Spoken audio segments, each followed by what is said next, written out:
শিমলা, এখন কেমন আছো তুমি?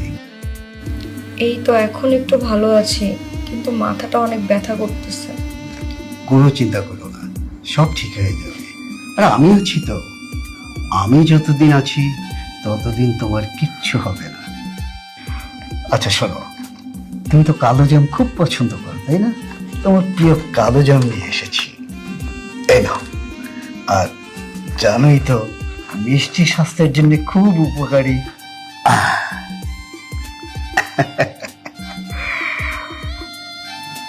আর একটু নাও।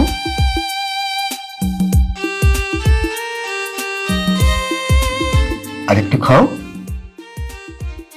আচ্ছা, এগুলো আমি তোমার জন্য ফ্রিজে রেখে দিচ্ছি, আবার তোমাকে কালকে খাওয়াবো, ঠিক আছে? তাহলে এখন আমি আসি।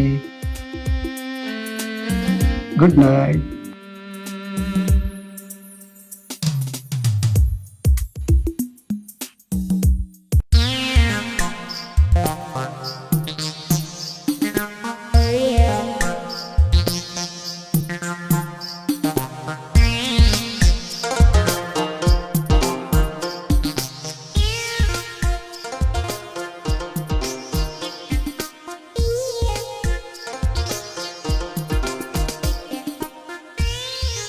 কি ব্যাপার ডার্লিং, মন খারাপ করে বসে আছো কেন?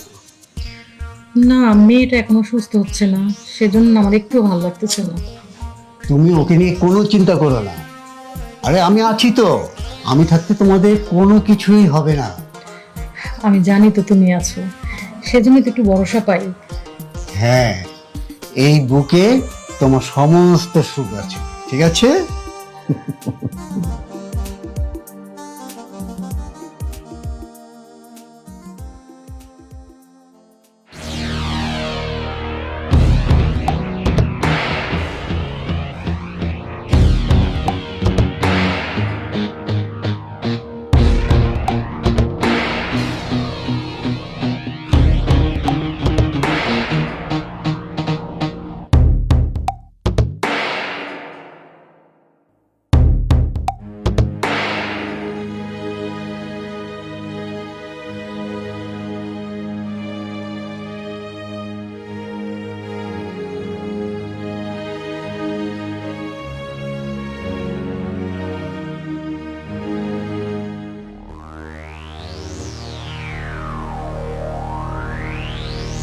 কিরে মা, এইভাবে মন খারাপ করে বসে আছিস? তোর কি শরীরটা ভালো হয়নি? পেট ব্যথাটা কমে নাই? মা, আমার মনে হয় প্রতি রাতে আমার উপর কেউ ঝাঁপিয়ে পড়ে, আমাকে শারীরিক টর্চার করে। সকাল হতেই আমার প্রচুর পেট ব্যথা করে, আমার মাথাটা অনেক ব্যথা করে। কেন এমন হচ্ছে আমি বুঝতে পারছি না মা। তুমি আমাকে প্রতি রাতে খাবার খাইয়ে দেওয়ার পর বাবা আমার জন্য বিভিন্ন ধরনের খাবার নিয়ে আসে, সেটা আমি খেয়ে ঘুমিয়ে যাই।